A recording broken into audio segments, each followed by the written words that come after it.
au Maître Cube, le podcast qui parle de cube, mais surtout de Magic the Gathering. Je suis Lucas Forlacroix, présentateur du Maître Cube, joueur et game designer. Pour ce premier épisode, je suis accompagné de Timothée Simoneau. Bonjour Timothée. Hello tout le monde. Timothée, en dehors du fait que tu es mon ami, tu as beaucoup d'autres qualités. Est-ce que ça te dirait pas de te présenter rapidement pour ceux et celles qui ne te connaissent pas? Eh bien tout à fait, donc Timothée Simoneau, je joue à Magic depuis au moins tout ça, peut-être 23 ans, un truc comme ça. Voilà, j'ai été champion du monde il y a très longtemps dans ma prime jeunesse. Voilà, j'ai joué un certain nombre de tournois professionnels et depuis 8-10 ans, je joue plus que des formats principalement du cube. Je joue un petit peu de limité de temps en temps et principalement du cube. Et en dehors de ça, je suis également game designer. Et voilà, je travaille dans le milieu du jeu de société depuis 8 ans maintenant. Aujourd'hui, on va parler de cube et pas n'importe comment. Nous allons parler d'une sorte d'introduction un petit peu au format. Et j'imagine qu'il y a beaucoup de personnes qui ne savent pas en fait ce qu'est le cube, puisque Magic possède un grand nombre de formats tous très différents. Donc, le cube, concrètement, c'est quoi? Un petit rappel de ce qu'est un format à Magic. Un format, c'est une manière de jouer au jeu avec ses propres règles qui peuvent être sur la taille du deck, sur les cartes qui sont légales et qu'on a le droit de jouer à l'intérieur de ces decks. Le cube, lui, est un format limité, comme le draft ou le CD. C'est-à-dire que c'est un format où on va construire son deck avant de jouer la partie. C'est-à-dire qu'il va d'abord y avoir une phase de draft, et ensuite, après avoir drafté un deck d'un minimum de 40 cartes, on va pouvoir disputer des parties de Magic l'Assemblée. Mais c'est un format un peu particulier, Timothée, puisque c'est un format où on n'utilise pas des vrais boosters, contrairement au draft et au scellé qu'on peut faire en boutique. Tout à fait, c'est un format où en fait, c'est un format de draft custom. En gros, c'est un format de draft où la personne qui conçoit le cube choisit individuellement chaque carte qui le compose avant qu'on draft.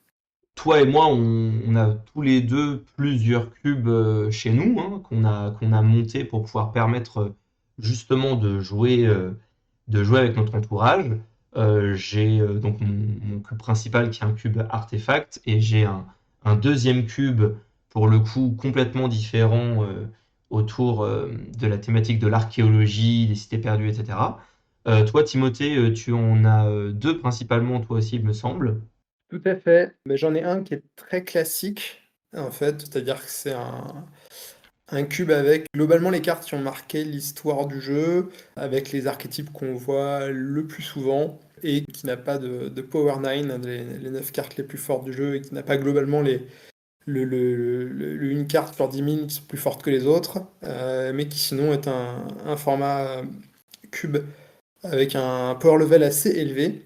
L'autre, qui est le Twisted Cube, que j'avais créé à l'époque pour un concours de game design de Wizards of the Coast, qui avait demandé à sa communauté de créer des cubes pour en mettre un ensuite sur Magic Online, qui est un peu l'ancêtre de MTG Arena, même s'il existe encore. Et donc pour ce cube-là, en fait, je m'étais donné une contrainte, c'est que les cartes, enfin, et les couleurs principalement devaient faire l'inverse de ce qu'elles faisaient d'habitude, de manière le plus classique.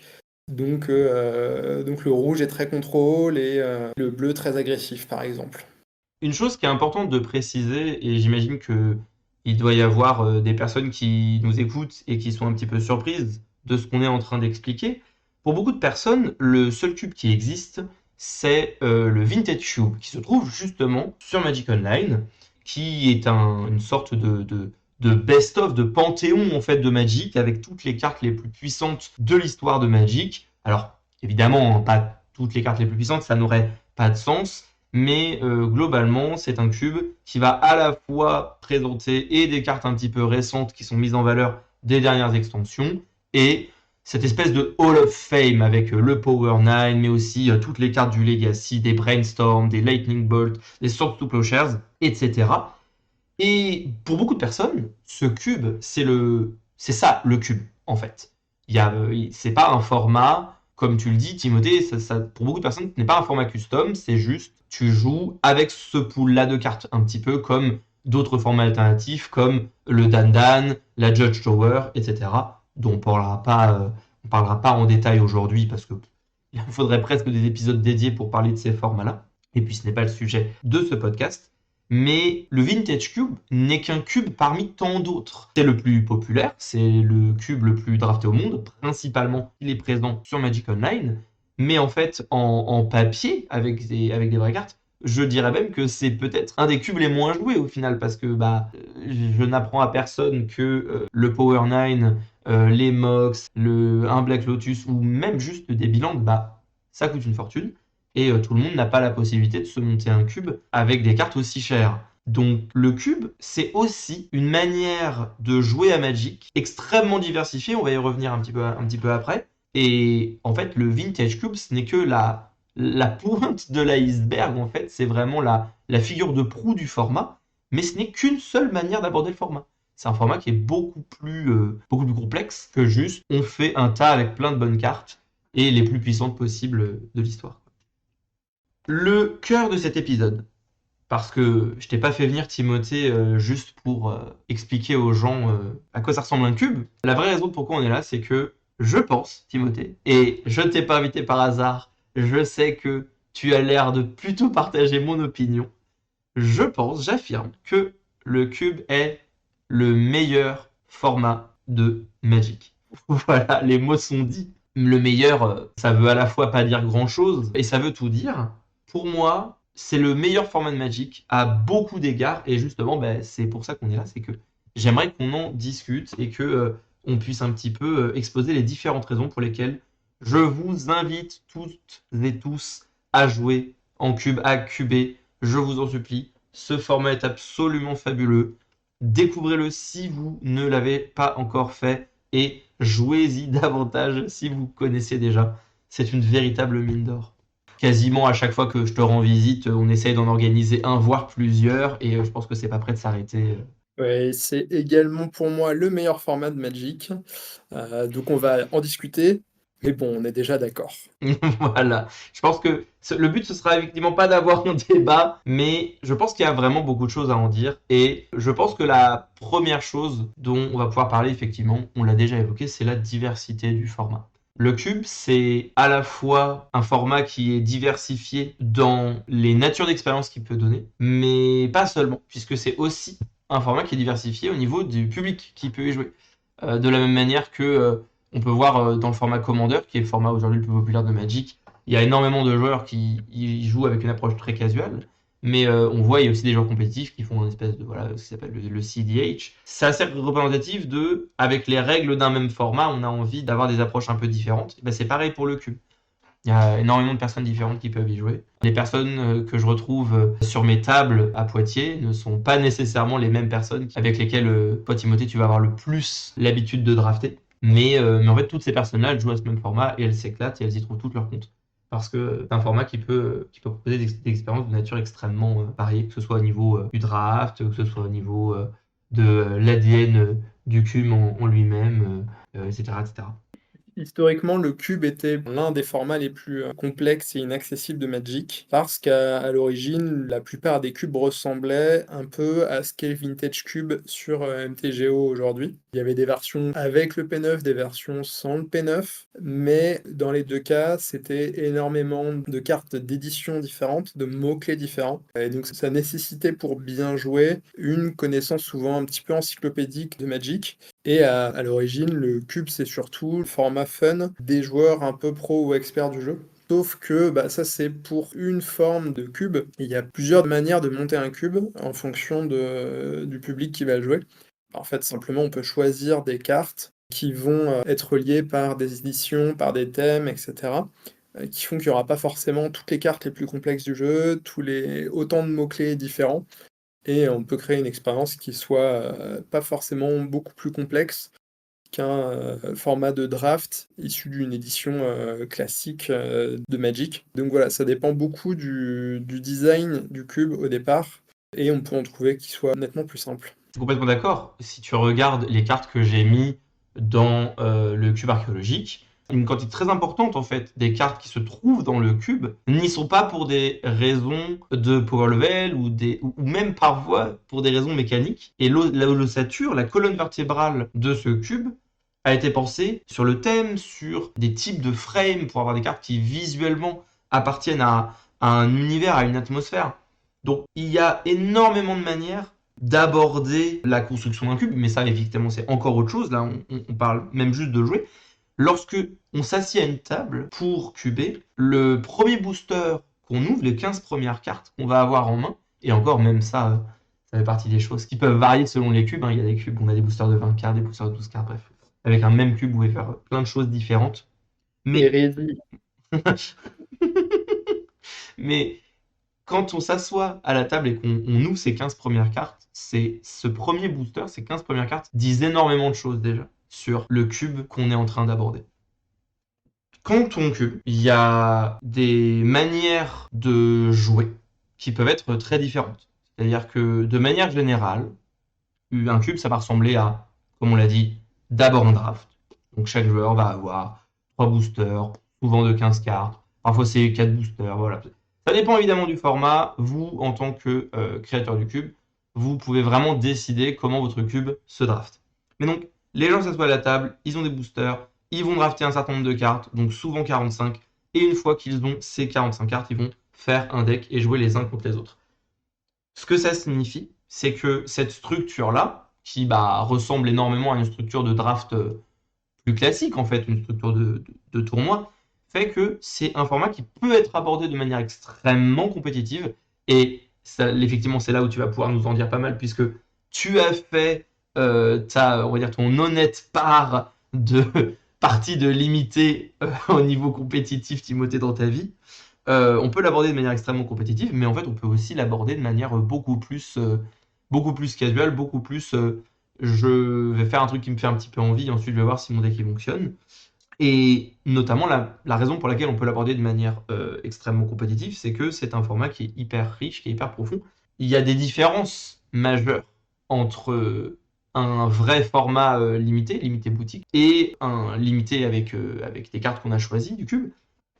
En général, déjà le fait qu'on choisisse des cartes, souvent on va, sur un cube choisir des cartes qui ont un peu de texte, qui ont une certaine, complexité, profondeur dans les usages, qui sont souvent multi-usages, qui peuvent rentrer dans plusieurs archétypes, pour avoir une diversité de ce qu'on peut jouer à partir d'un même cube, puisque ça a vocation à être joué, parfois pendant des années.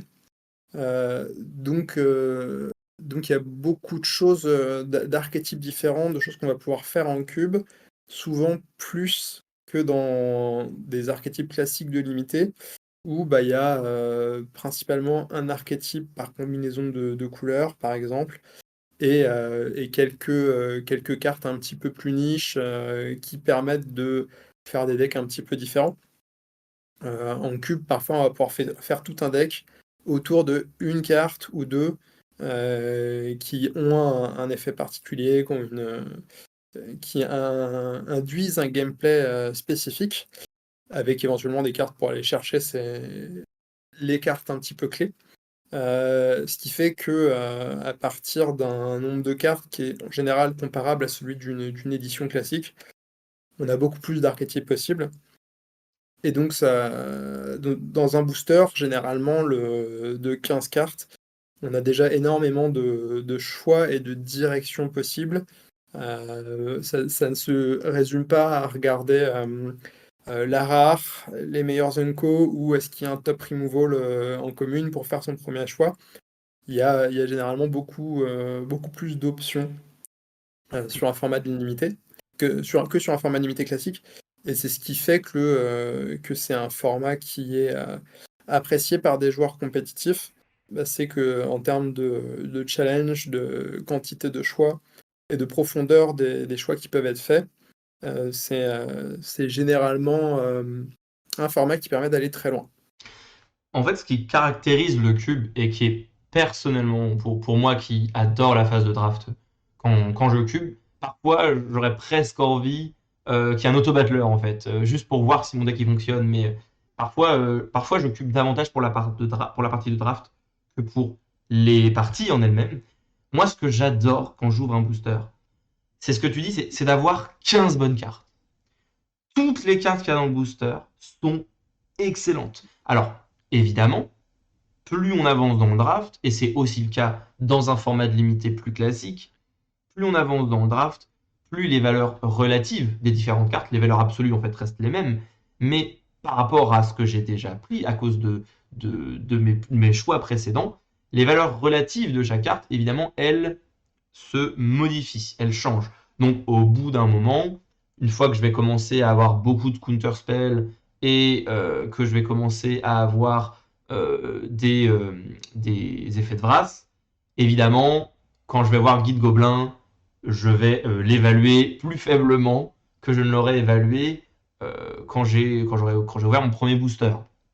C'est Mais, parce que tu manques voilà, d'imagination, ça, hein. voilà, c'est ça. C'est parce que je manque de créativité.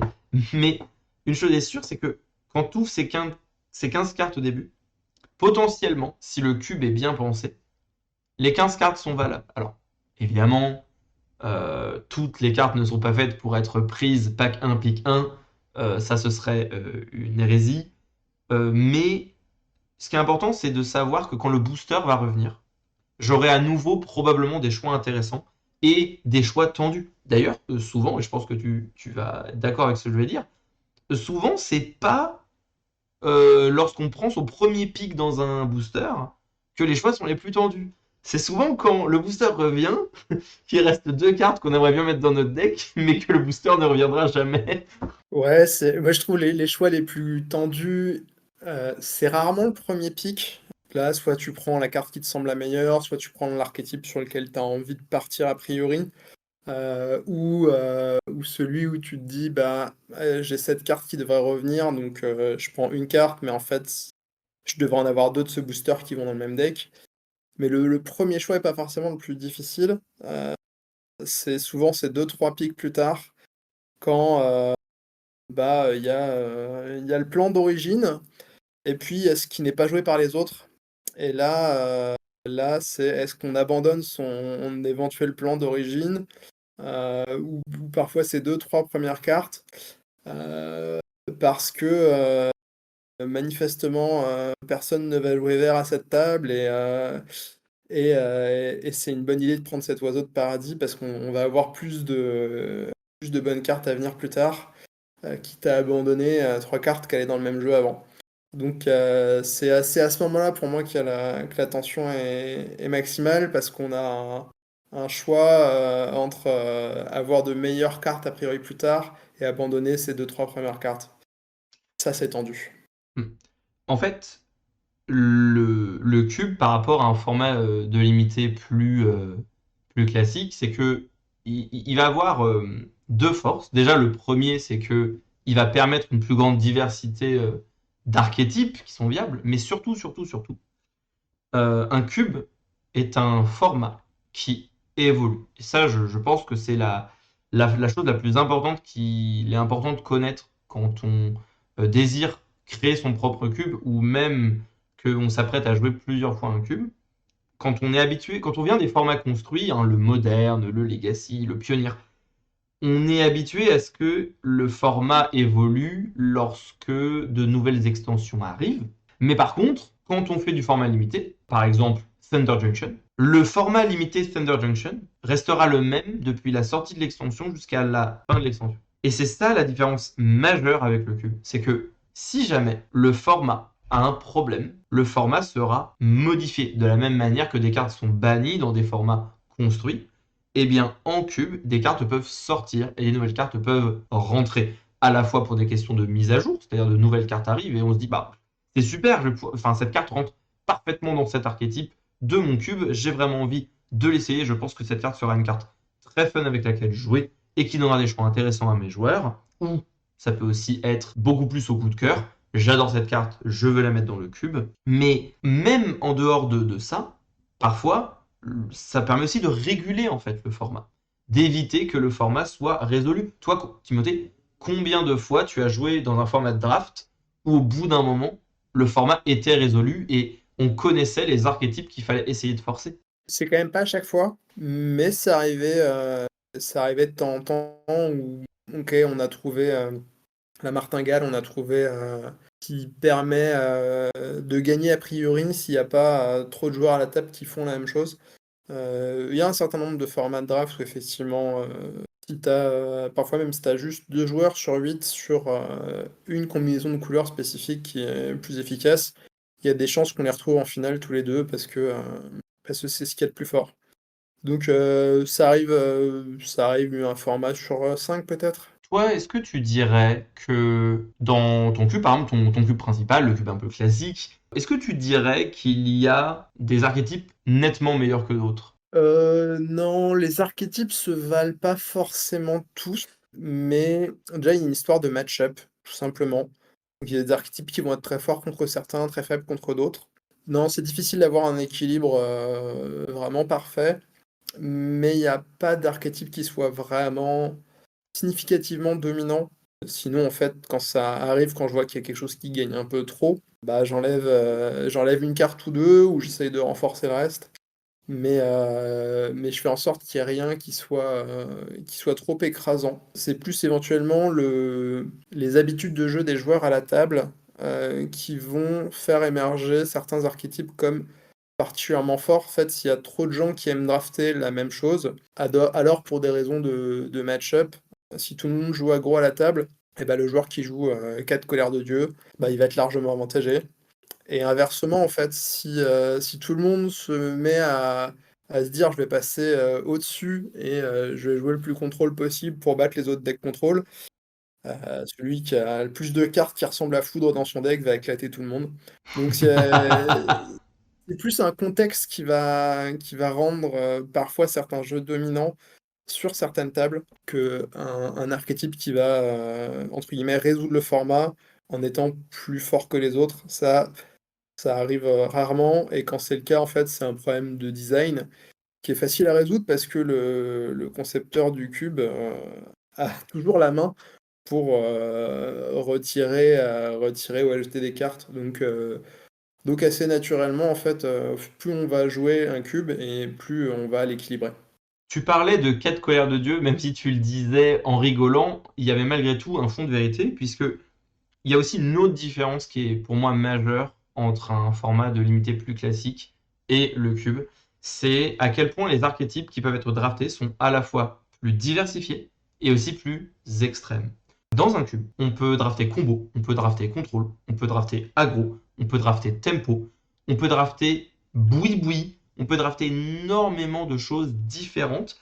Et en fait, comme tu l'as dit, tout est plus ou moins une question de match-up. En fait, tout est viable. Ça ne veut pas dire que dans tous les match-up, jouer aggro sera toujours le meilleur choix. Mais ce que ça veut dire, c'est qu'il est possible en cube de pouvoir drafter quasiment que des créatures à 1 et 2 mana et des blasts. Parce que la densité de ces effets-là par rapport aux alternatives qui sont proposées font que un joueur peut avoir la densité de cartes nécessaire à la fin dans ses cartes, dans son pool de cartes, pour pouvoir faire un deck qui sera suffisamment régulier à avoir une créature au tour 1, une créature au tour 2. Dans beaucoup de formats limités, les créatures à 1 mana, c'était très faible. Leur impact n'était pas suffisant et c'était des top decks horribles. On savait que les games duraient suffisamment longtemps pour que ce soit pas forcément grave de pas jouer quelque chose au premier tour. Et du coup, c'était plutôt des cartes qui étaient bootées. Je connais beaucoup de cubes où la curve de mana est extrêmement basse et où c'est assez facile en fait de jouer un deck extrêmement agressif. Ou à l'inverse, chose qu'on voit pratiquement jamais en limité, un deck qui n'a globalement pas de créatures. Et je ne parle même pas évidemment des decks qui jouent Serment des Druides, ça c'est un autre problème. Mais J'aime ce genre de problème. c'est un format qui, pour toute cette diversité, hein, donc diversité dans les choix, dans les cartes qui vont être proposées pendant le draft, diversité d'expériences de partie, hein, puisque on va pouvoir retrouver tout le panel de parties qu'on pourrait avoir dans des formats plus construits, mais aussi en ayant à la fois cette petite touche de limité où en général, alors la plupart des cubes hein, sont singletons, c'est-à-dire que les cartes ne sont qu'en un seul exemplaire. Donc quand on a géré le Baneslayer de son adversaire, normalement, son adversaire ne va pas rejouer un Baneslayer. Pareil pour Counterspell, pareil pour Force of Will. Donc il y a des aspects du limité qu'on retrouve, où une fois qu'on a réussi à gérer, à anticiper une carte, eh bien la carte ne va pas forcément être rejouée une deuxième puis une troisième fois. Je pense à vous, joueurs de Moderne, avec vos anneaux uniques. Mais en dehors de ça, il y a quand même et la puissance et la diversité de match-up du construit, où on peut avoir un deck Pestermate Kikijiki qui va tenter de gagner à la combo en ayant une game un peu tempo, et de l'autre côté, avoir un deck avec survie du plus apte et qui va mettre des créatures au cimetière pour ensuite les ramener avec sa Vengevine et son Ogak, etc. Il y a vraiment beaucoup de choses qu'on peut faire. Et même des archétypes qui, en fait, seraient pas très très bons en format construit parce que malheureusement, la capacité à pouvoir jouer des playsets de cartes fait que la diversité de cartes qu'on peut voir dans un format est nécessairement beaucoup réduite. Parce que les meilleurs vont être joués en 4 exemplaires, ça laisse factuellement 4 fois moins de place pour toutes les autres cartes qui seraient un petit peu moins bien. Mais en cube, ce qu'on peut drafter, on peut drafter mono white aggro avec juste on va curver des bêtes, on va faire tour en mer des runes, tour de Taïa, tour 3 Adeline et en avant Guingamp. Ce genre de choses qu'on aurait beaucoup de mal à voir dans un format construit parce que ou alors on va retrouver ça plus en standard avec la multiplicité, la récurrence des cartes, on peut s'assurer d'avoir ces sorties-là où on pourra effectivement avoir Skrelv, puis ensuite jouer une deuxième créature. Ensuite, on va pouvoir jouer Raffine. J'irais jusqu'à dire que en fait le cube c'est un format de limité où on draft des decks qui ressemblent à des decks de construit. C'est-à-dire que très souvent, en fait, l'ossature de son deck, ce sont des cartes qui ont, à un moment ou à un autre, été jouées dans des formats de construit, que ce soit en standard, en moderne, en legacy, et qui ont donné lieu à des decks, peut-être pas forcément toujours dominants, mais importants. Donc, c'est des sensations de limité sur la première partie quand on draft. Et ensuite, les parties ressemblent beaucoup à des games de construit. Et ensuite, c'est aussi un format qui permet énormément de retournement de situation. Pour la plupart des cubes, la manière dont ils sont construits, en fait, vont par cette diversité d'archétypes faire que naturellement, il y a un deck qui prend l'avantage et un autre qui revient parfois d'un peu nulle part. Et donc ça fait pas mal de situations un petit peu casse-tête, ça fait pas mal d'émotions.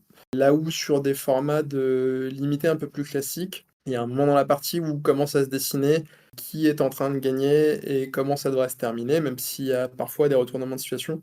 Je dirais que le cube est un format où c'est un petit peu plus propice à ça et où c'est souvent un peu plus indécis, un peu plus longtemps qui va gagner la partie. En plus, on observe souvent, je trouve, dans des games de limité, que ça va arriver parfois que notre adversaire va jouer une carte à laquelle on n'a pas de réponse. Parce que il y a une sécheresse au niveau notamment des réponses, des removals, des bons removals en format limité, qui font que certaines menaces peuvent être très difficiles à arrêter, voire ne peuvent pas être arrêtées. Je pense notamment récemment dans le format limité Ixalan, où il y a certains dieux qui, une fois sur la table, certains decks ne peuvent juste, n'ont plus d'options, ne peuvent plus gagner. Là, le fait que cette carte est résolue a signé la fin de la game, même si ça va probablement mettre plusieurs tours avant que la partie se finisse.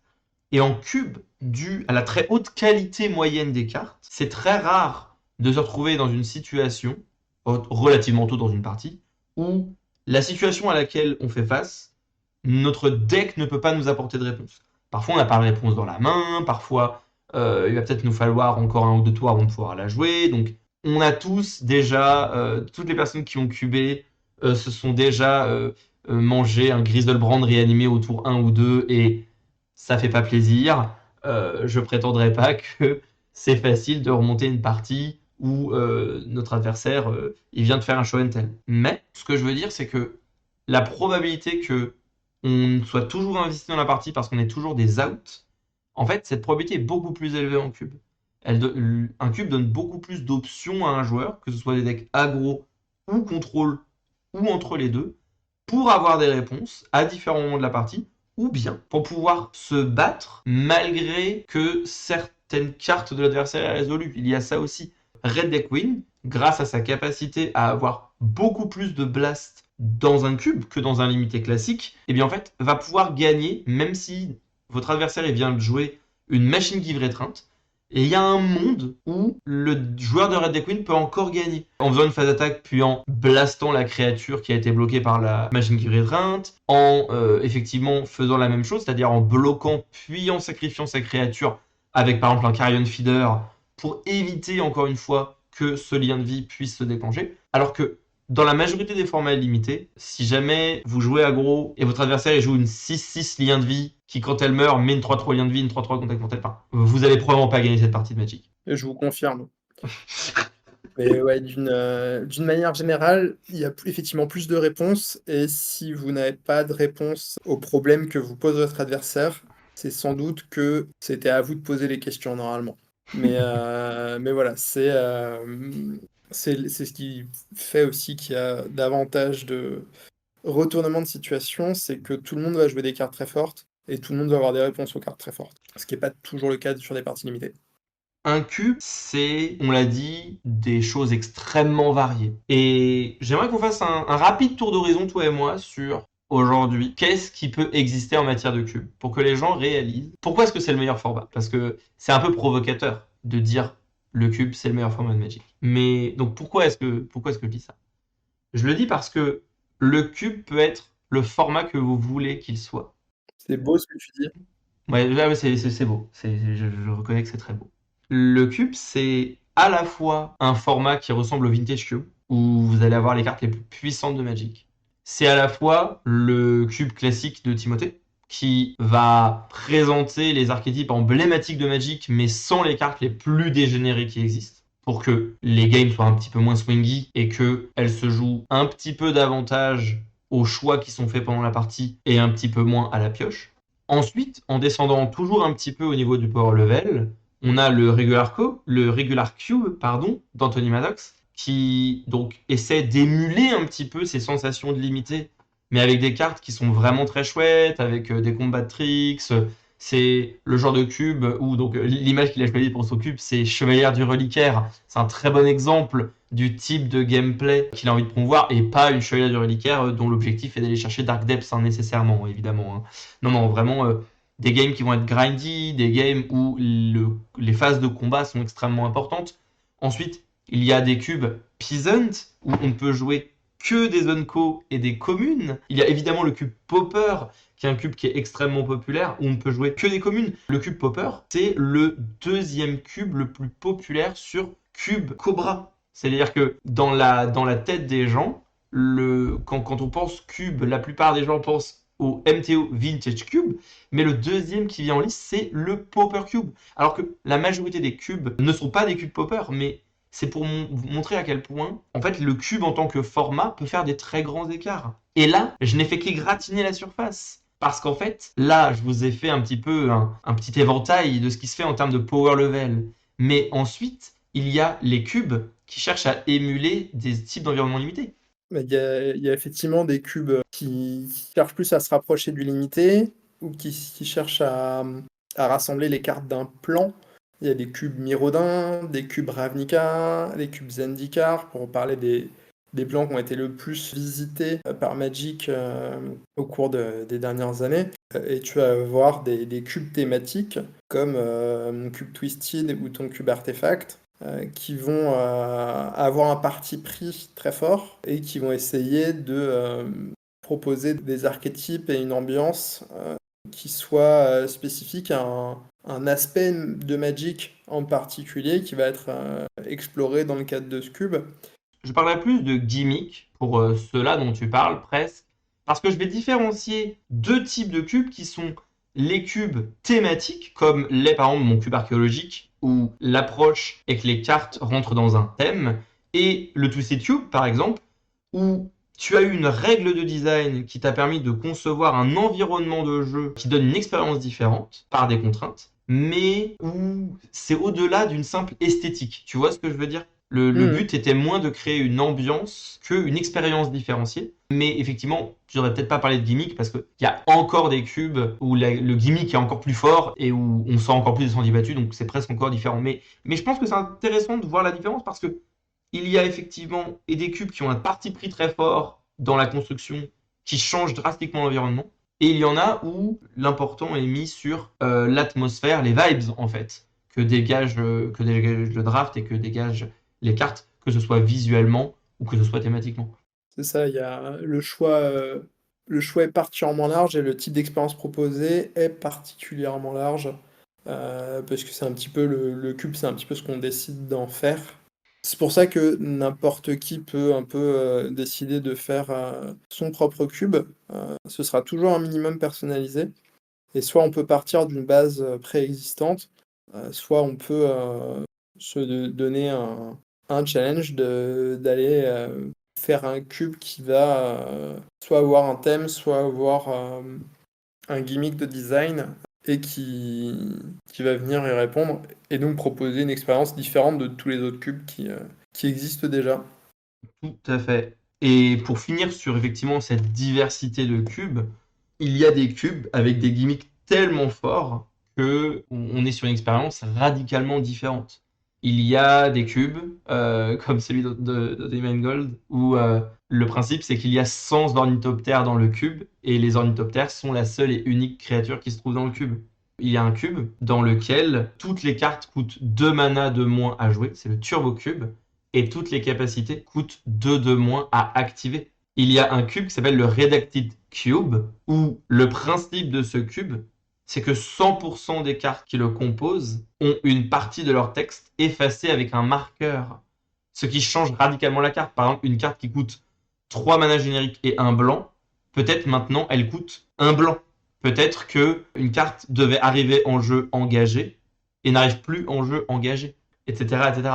Des idées absolument originales et géniales de cubes, il y en a plein, plein, plein, plein, plein. Ça a l'air pas mal l'Urus dans ce format. Ah oui, c'est ça. Il y a vraiment des choses qui peuvent être incroyables. Il y a vraiment des choses qui peuvent être incroyables. Et c'est pour ça que j'encourage vraiment les gens qui sont curieux à juste essayer ce format, mais regardez-y parce que vous allez forcément trouver un cube qui va vous plaire. À moins que vous détestiez drafter. Vraiment. Et encore, parce que vous pourriez faire du scellé. Avec un cube, on peut faire du scellé, on peut faire du grid draft qui est meilleur de drafter à 2 joueurs. On peut le drafter. On peut faire énormément de choses. Mais à part si vous détestez drafter, à part si vous détestez le limiter. Lucas, les gens qui détestent drafter ont coupé le podcast depuis un moment Mais déjà. c'est vrai, mais Ils c'est ne exactement sont ça. plus là. Donc vous qui êtes encore Ils ne avec sont nous, plus là. vous qui êtes encore avec nous, il y a forcément un cube pour vous. C'est obligé. C'est obligé. Il y a des milliers de cubes différents sur Cube Cobra, qui est la référence en matière de cubes. Il y a plusieurs milliers de cubes. Et tous les cubes du monde ne sont pas sur Cube Cobra. Donc le cube, c'est tout. Donc c'est forcément parfait. Voilà, je pense que c'est la meilleure manière de le dire.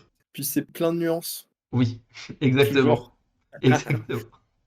On l'a sous-entendu, mais quand on parle de se mettre au cube, évidemment, bah, parfois il y a une barrière qui est présente dans beaucoup de formats Magic, hein. C'est la barrière financière. Beaucoup de personnes ne peuvent pas jouer dans les formats dans lesquels elles aimeraient jouer parce que Magic est un jeu qui coûte cher à pratiquer.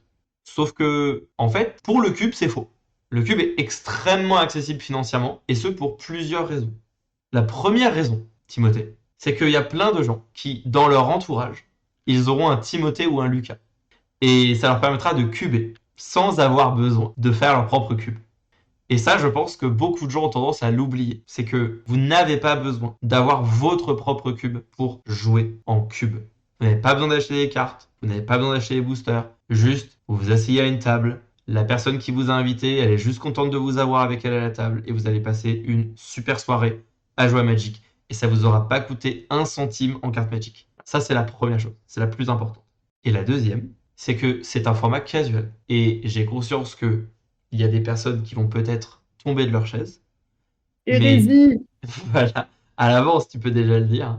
Et en plus, tu es probablement le premier des coupables concernant le point dont je vais parler. Hérétique. C'est un format casual, vous n'êtes pas obligé de vous présenter à un événement fonctionné par Magic, ce qui signifie que vous n'avez pas besoin de jouer des vraies cartes Magic et vous pouvez utiliser des proxys pour monter votre cube.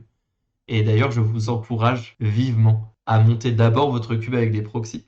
Surtout si vous ne savez pas si le cube va vous plaire, si vous ne savez, si vous expérimentez, si Avant d'acheter des cartes, regardez si l'expérience vous plaît. Vous aurez tout le temps pour les acheter après et vous n'avez pas besoin de les acheter pour jouer au jeu. C'est la différence majeure avec les formats construits qui se jouent en tournoi. Vous jouez avec vos amis, vous n'avez pas besoin d'acheter vos cartes pour cuber. Le cube est le format le plus accessible du monde. Vous avez besoin... Alors c'est peut-être pas vrai, parce qu'il faut des pochettes. Voilà, dans ce cas-là. Mais il faut des sleeves. Mais je suis sûr qu'on peut trouver de solutions. Ouais, il faut des pochettes, il faut, des, communes pourries que dont personne ne fait rien. Donc ça coûte 0, hein, ça se récupère gratos. Voilà. Demandez en boutique ou à vos amis. Ils auront des communes à vous donner. Ah, il y a des gens qui ont des communes en trop. Et ensuite, il faut, simplement de l'impression, couleur quand même, parce que sinon c'est vraiment, hostile. Des proxys en noir et blanc, pour jouer à Magic. Mais des proxys couleurs et des sleeves des communes. Tout ça, ça fait que moi, il y a un cube que j'ai depuis 10 ans. J'ai changé toutes les cartes au moins une fois ou deux. J'ai changé les sleeves une fois ou deux. Et je pense que j'en ai eu pour moins de 100 balles en 10 ans sur ce cube parce que bah, c'est les proxys tout simplement. Et encore une fois, ne vous arrêtez pas à la partie de la phrase qui est 100 euros. 100 euros sur 10 ans. Enfin, si vous jouez à Magic, vous avez très certainement dépensé plus de 10 euros par an dans ce jeu. Je le dis avec tout l'amour que j'ai pour Magic, qui est mon jeu préféré. Merci Wizard of the Coast, merci Mark Rothwalter, merci Richard Garfield, merci pour tout. Merci de faire ce jeu que nous aimons et de continuer à faire vivre ce jeu que nous aimons. Mais ce jeu est putain de cher, disons-le.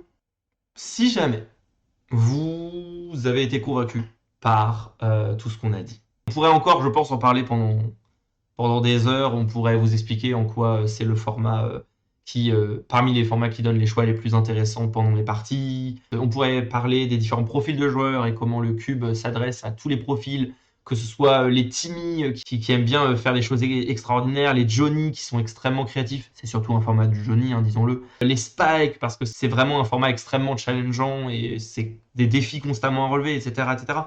Si on a réussi à vous convaincre, vous allez probablement vous poser la question de mais comment est-ce que vous allez faire pour vous mettre à ce format? Donc, si vous cherchez juste à y jouer, essayez de voir si autour de vous, il y a des personnes qui ont un cube. Vous serez peut-être surpris de voir qu'il y en a peut-être plus que ce que vous pensez. Je pense qu'à Poitiers, nous avons une situation relativement exceptionnelle, hein, puisque je pense que nous avons plus de cubes différents que de personnes pour les drafter. Mais je pense qu'il s'agit d'une exception, hein. Je pense que sur Paris, vous trouverez quand même des gens pour avoir des cubes, même s'il y aura probablement plus de drafteurs que de personnes qui les possèdent. Globalement, si jamais vous souhaitez cuber, voyez si vous avez une association de jeux de cartes dans votre ville et il y aura probablement des joueurs dans votre association qui auront un cube et qui seront partants pour le drafter avec vous. Ou alors peut-être que vous en aurez dans vos amis. Si vous voulez monter votre propre cube, parce que personne n'a de cube autour de vous, parce que vous avez envie de monter le vôtre, parce que par exemple, le cube que possède votre pote ne vous plaît pas trop et que vous préfériez drafter autre chose, vous allez probablement vous poser la question de par où commencer. Eh bien, déjà, mon premier conseil, c'est continuer à suivre mon podcast. Voilà. Continuez à suivre le Medcube. Voilà. Et ensuite, je vous invite à aller sur Cube Cobra. Cube Cobra, ça s'écrit comme ça se prononce. C'est la référence numéro 1 sur Internet en matière de cubes. Vous y trouverez de quoi monter votre liste de cubes, plein d'outils pour pouvoir ensuite analyser des données sur votre cube, vous permettre de faire efficacement vos changements, vos in, vos out, et pour voir au fil du temps l'évolution de votre cube, parce que vous pouvez avoir un log. Ensuite, vous avez tous les cubes de tout le monde, ce qui vous permettra donc de les explorer pour pouvoir trouver des idées. Vous aurez effectivement plein de personnes que vous pourrez potentiellement contacter pour demander des choses, etc. Enfin, c'est vraiment un site incroyable en termes de référence. Et c'est aussi un site qui propose du contenu sur le cube et sur Magic de manière générale, donc d'autres podcasts comme celui-ci. Pour le coup, des podcasts qui sont en anglais, mais que je vous invite vraiment à suivre, notamment Lucky Paper Radio, qui est un contenu vraiment de très chouette qualité. Je le recommande chaudement. Si vous êtes anglophone, si jamais vous savez parler anglais et que vous êtes en capacité d'écouter un podcast en anglais, c'est vraiment une très chouette manière de continuer à en apprendre. Je conseille aussi Plan Academy sur YouTube, qui adore le cube. C'est vraiment un des fervents défenseurs du format dans la communauté américaine et qui fait régulièrement du contenu, qui a fait du contenu pour expliquer justement comment on peut se mettre au cube, qu'est-ce que c'est qu'un cube.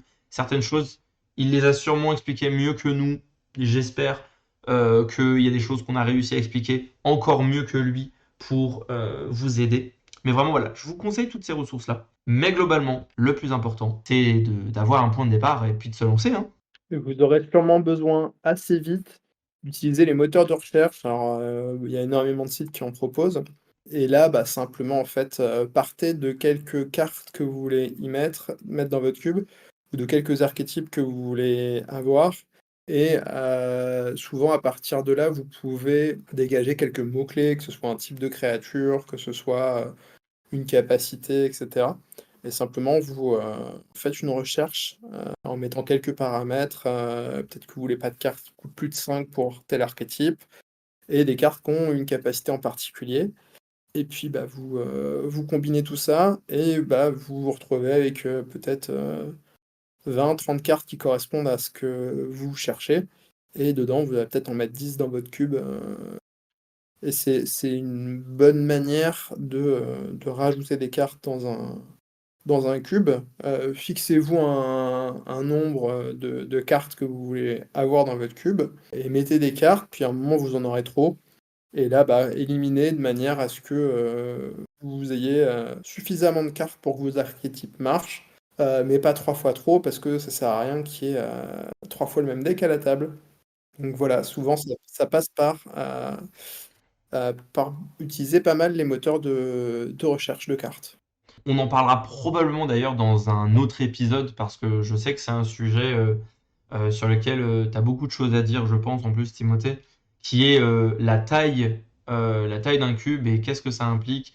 Et effectivement, ce que vous avez besoin de retenir, c'est que dans une certaine mesure, la taille d'un cube est un peu arbitraire, mais quand vous allez commencer à y réfléchir vraiment, vous allez vous rendre compte que votre cube, il y a peut-être une taille plus ou moins appropriée. Je vous conseille de partir d'un principe qui est plus un cube est grand, plus ça peut être difficile à monter. Si un cube est plus petit, en général, logistiquement parlant, ce sera plus rapide, plus facile pour un premier cube de vous lancer. Donc je vous déconseille de monter un cube qui fait 720 cartes si vous voulez le faire from scratch et que c'est votre premier cube. Et la deuxième chose, c'est que si jamais vous vous rendez compte que vous avez besoin de changer de cube, de changer de taille de cube, pardon, au fil du temps, en fait, adaptez-le. Timothée, toi, c'était il n'y a pas si longtemps que tu as réduit la taille de ton Twisted. Tout à fait. Par exemple, moi, pour le Twisted Cube, j'étais parti sur un cube de 540 cartes parce que c'était une contrainte pour Wizards of the Coast dans le cadre du concours qu'ils avaient organisé. Et à partir du moment où le cube n'avait pas vocation à retourner sur MTGO, bah, j'avais plus vraiment de raison de le maintenir à 540. J'estime que l'expérience est meilleure par rapport à ce que je cherche à faire avec 360 cartes, parce que généralement, moins il y a de cartes, et plus c'est facile de faire fonctionner des archétypes qui reposent sur un petit nombre de cartes, et c'était le cas de certains des archétypes que j'avais.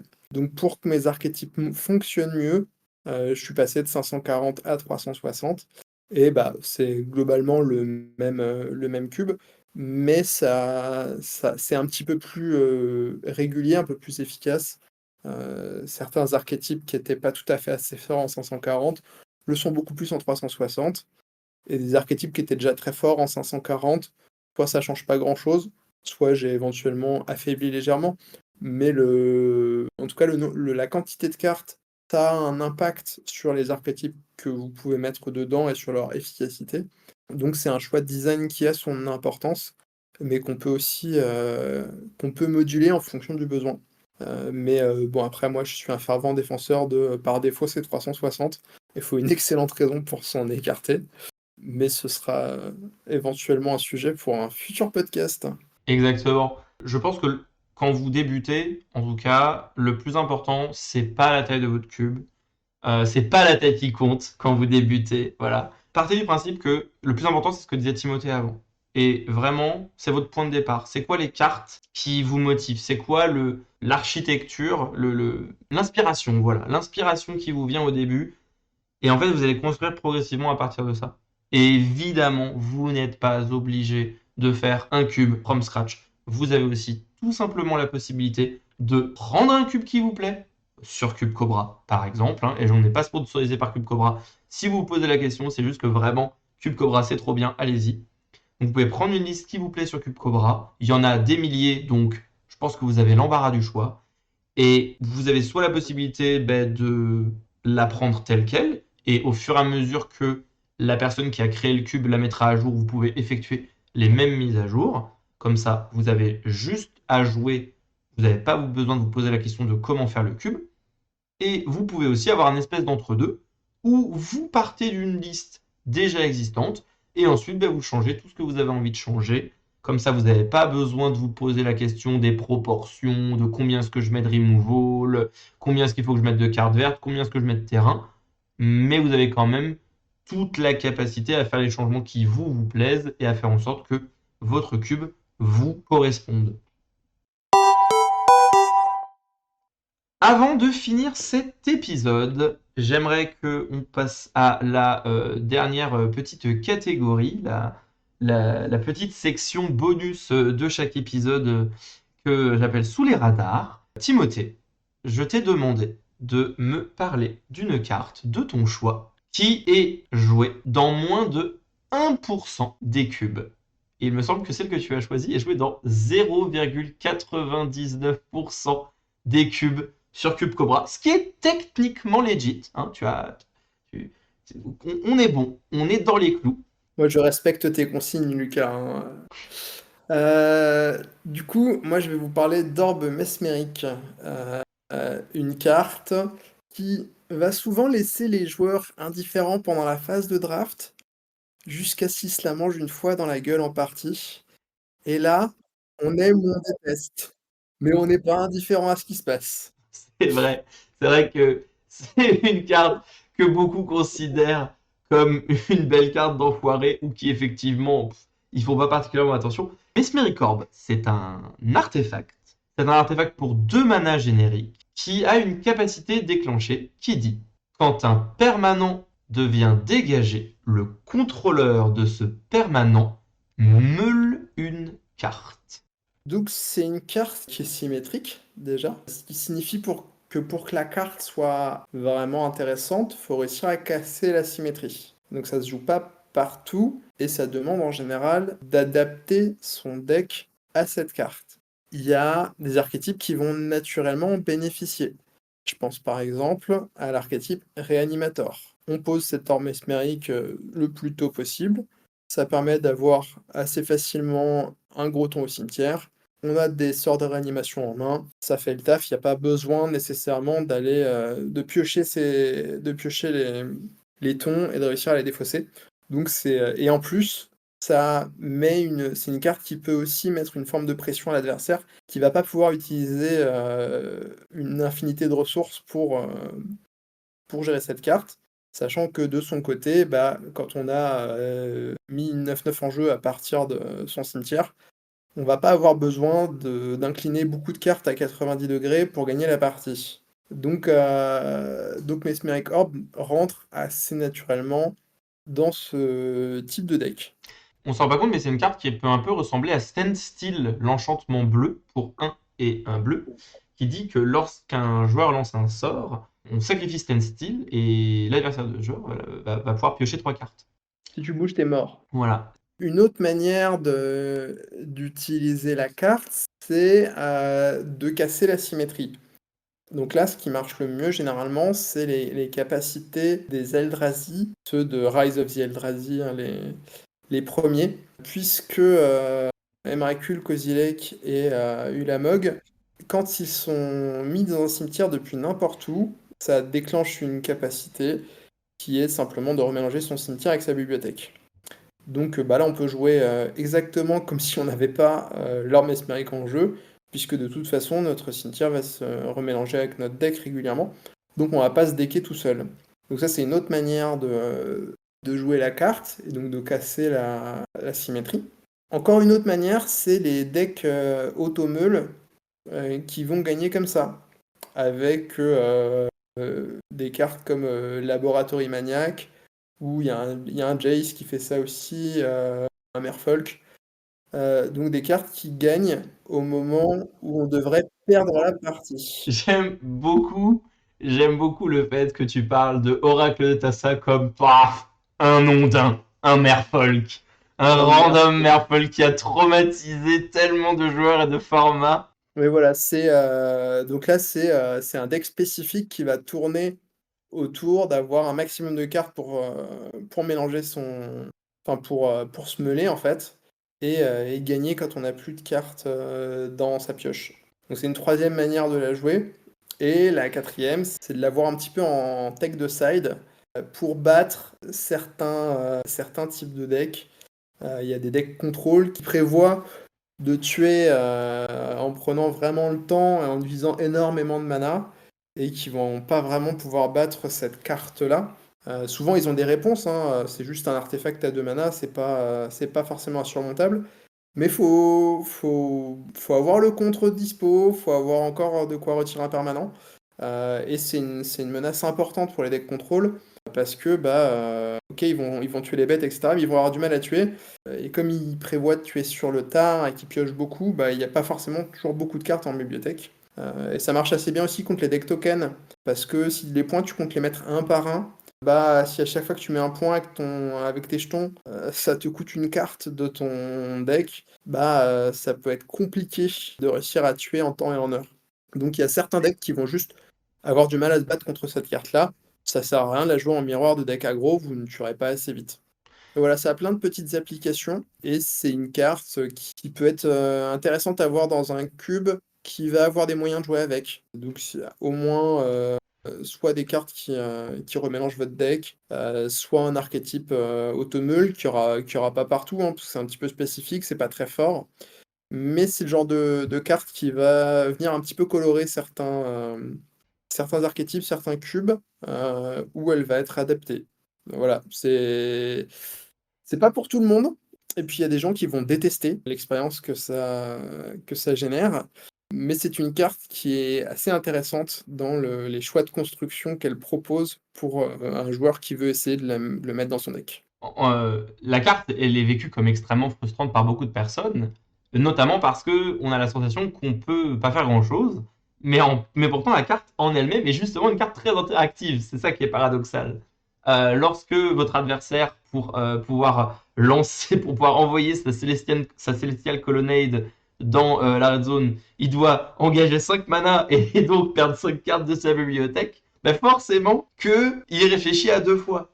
Et donc, ça génère plein de situations intéressantes où la cloque a un peu changé de camp, un peu que ce qu'on disait juste avant, le joueur le plus lent, qui n'est pas déjà en train de gagner, doit changer son fusil d'épaule. Ça va être lui qui va devoir bouger maintenant, alors que peut-être qu'il aurait pu se permettre de prendre son temps. Donc, il y a plein d'applications super intéressantes. Et comme tu l'as dit, en plus, sa capacité à remplir fortement le cimetière fait que même des decks qui ne vont pas chercher à se meuler intégralement, mais qui cherchent juste à avoir beaucoup de cartes dans leur cimetière. Je pense aux decks Dredge, des decks qui vont avoir des cartes avec Delve, etc. Il y a énormément d'applications à juste remplir son cimetière. Pensez à des cartes comme Snapcaster Uro, Mage, ou Uro, que les titans, vous allez pouvoir rejeter depuis votre cimetière. Snapcaster Mage, où votre cimetière devient une toolbox. Il y a énormément d'applications possibles. Et effectivement, je peux comprendre que la carte ne soit pas beaucoup plus jouée, car elle n'est pas du goût de tout le monde, mais je vous invite en tout cas à la considérer lorsque vous créez un cube et que vous avez des archétypes qui jouent avec le cimetière. Posez-vous la question de qu'est-ce que ferait cette carte dans votre environnement. C'est vraiment une carte super intéressante. pour finir sur cette carte-là, je dirais que il n'y a pas grand-chose qui vaut l'émotion ressentie quand il te reste globalement, t'as 4-5 terrains, une demi-bête sur la table, t'as réussi à te bloquer un peu avec tout et finir à 4. Ton adversaire, il a une armée en jeu, il a 35 points de force sur la table, une quinzaine de landes, etc. À la fin, il est obligé de passer le tour, il a pas réussi à t'achever. Et là, tu le regardes dans les yeux, tu lui dis, je crois que j'ai gagné. tu détapes et tu joues Mesmeric Orb et tu le regardes se meuler 19 cartes et Et mourir. tu dis go. Et, et ouais, alors je crois que de mémoire, il avait un petit peu crié, hein, mais comme quoi c'était pas juste, etc. Mais ça, c'est une histoire vraie, ça s'est passé. Et voilà, ça m'a fait plaisir de gagner cette partie. Salut Pierre Dagen! Euh, on, on t'embrasse très fort et on pense à toi, Pierre. C'est super que tu aies choisi Mesmeric Orb parce que ça va nous permettre sur ce premier épisode de montrer les deux manières dont j'aimerais parler, effectivement, dont j'aimerais feature des cartes pour sous les radars. Moi aussi, donc, j'ai préparé une carte et pas du tout pour les mêmes raisons que Mesmeric Orb. La carte dont j'ai envie de vous parler, puisque, encore une fois, vous l'avez compris, le but de Sous les radars, c'est de vous parler de cartes qu'on pense un petit peu sous-cotées et que vous feriez bien auquel vous feriez bien de penser en fait quand vous construisez un cube, quand vous jouez. Pensez à ces cartes. Ça ne veut pas dire que les personnes qui ne jouent pas ces cartes, on pense qu'elles sont bêtes. Ça ne veut pas dire que les personnes qui ont choisi spécifiquement de ne pas les mettre sont des mauvaises personnes. On ne pense pas détenir la vérité. On ne pense pas que notre avis est toujours vrai. Mais on vous invite en tout cas à considérer ces cartes parce qu'on les trouve super intéressantes. Ou, dans le cas de la carte dont je vais parler, bah, j'ai du mal à comprendre, puisque bah, ces copines, elles sont vachement jouées. La carte dont je vais parler, c'est Feu d'artifice du magicien Wizard's Rockets en anglais. C'est un artefact qui coûte un mana, qui est sorti en Le Seigneur des Anneaux Chronique de la Terre du Milieu. Donc c'est un artefact à 1, qui arrive sur le champ de bataille engagé. Vous payez X mana, vous l'engagez, vous sacrifiez les feux d'artifice du magicien, vous ajoutez X mana de la combinaison de mana colorée de votre choix à votre réserve. Et en plus de ça, indépendamment de sa capacité, quand les feux d'artifice du magicien sont mis dans un cimetière depuis le champ de bataille, vous piochez une carte. C'est une carte qui devrait te faire penser normalement à deux autres cartes plus connues, Timothée. Est-ce que ce serait pas Chromatic Sphere et Chromatic Star? C'est exact. Chromatic Star qui ressemble beaucoup à Feu d'artifice du magicien, si ce n'est qu'elle n'arrive pas à engager, mais vous ne pouvez pas payer X mana pour faire X mana, vous ne pouvez payer que un seul mana pour faire un seul mana. Et Chromatic Sphere, donc sphère chromatique, qui est une copie conforme de Chromatic Star, si ce n'est que vous ne piochez que si vous la sacrifiez avec sa propre capacité. Les deux cartes sont évidemment plus anciennes que l'effet d'artifice du magicien, et ça peut expliquer peut-être la raison pour laquelle la carte n'est pas aussi représentée. Néanmoins, je pense qu'elle est cruellement sous-représentée, puisque Chromatic Star est joué dans plus de 6% des cubes. C'est énorme. C'est Chromatic Star, considérez que vous pouvez la trouver dans pratiquement 11 000 cubes. Vous avez Chromatic Sphere, qui est joué dans 3,56% des cubes. Elle est jouée dans 6912 cubes sur Cube Cobra. Eh bien, les feux d'artifice du magicien ne sont joués que dans 0,88%, moins de 1%, sans blague, vous en doutiez, moins de 1% des cubes sur Cube Cobra. Oui, la carte arrive en jeu engagé, mais déjà, la carte a la petite ligne qu'on aime bien qui est sur Chromatic Star, qui est que vous pouvez sacrifier feu d'artifice du magicien avec un autre sac à outlet, par exemple un Arcbound Ravager, et vous piochez quand même une carte, ce qui n'est pas le cas avec Chromatic Sphere. Vous pouvez convertir 2 mana noirs en 2 mana rouges si vous le désirez, puisque vous pouvez payer X mana. Vous n'êtes pas limité à convertir un seul mana. C'est-à-dire que les feux d'artifice du magicien rendent extrêmement facile le fait de caster des cartes à double, voire même à triple coloré dans votre deck. Puisque c'est une combinaison de mana. Ce n'est pas une seule couleur. C'est pas comme Black Lotus, qui ajoute 3 mana d'une même couleur. Bref, la carte fait vraiment un très très bon taf. Et elle est jouée dans moins de 1% des cubes. J'avoue que j'ai du mal à comprendre le fait qu'il y ait autant de cubes qui jouent les deux autres ou une des deux autres et qui ne considèrent pas celle-ci. Donc je vous invite, si jamais vous aimez ce type d'effet, eh bien tentez Feu d'artifice du magicien. Je pense que vous en serez très content. Je pense qu'elle est effectivement moins forte que Chromatic Star, parce que pouvoir l'activer dans le tour quand tu as juste besoin de la recycler, c'est important. Par contre, c'est probablement une meilleure carte que Chromatic Sphere. C'est pas dans l'absolu, mais qu'il y a plus de cas où elle va être meilleure quand on cherche ce type d'effet, parce que c'est des cartes qu'on veut beaucoup pour pouvoir les sacrifier à autre chose, et dans ce cas-là, elle va être bien meilleure. Je dirais que cet effet est quasiment plus important que le fait d'arriver en jeu engagé. Donc je pense que c'est une carte un petit peu effectivement sous-estimée, qui devrait être quelque part entre les deux. même si elle a des applications spécifiques qui peuvent la rendre meilleure que Chromatic Star dans certains decks. Mais c'est probablement une histoire de cartes trop récentes. Je pense on la verra un petit peu plus au fur et à mesure que les gens vont la voir, en fait, tout simplement. Les autres ont déjà été dans des decks construits à certains moments, donc les gens y pensent. Celle-là, elle est passée sous les radars, effectivement. Eh bien, ce sera le mot de la fin pour cet épisode du Maître Cube. Merci beaucoup Timothée pour avoir été avec moi sur ce premier épisode. Mais merci à toi.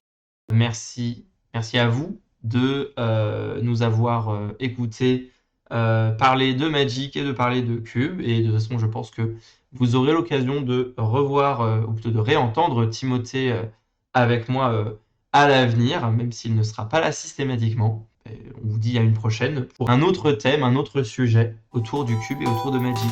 Merci encore Timothée pour être venu. À bientôt!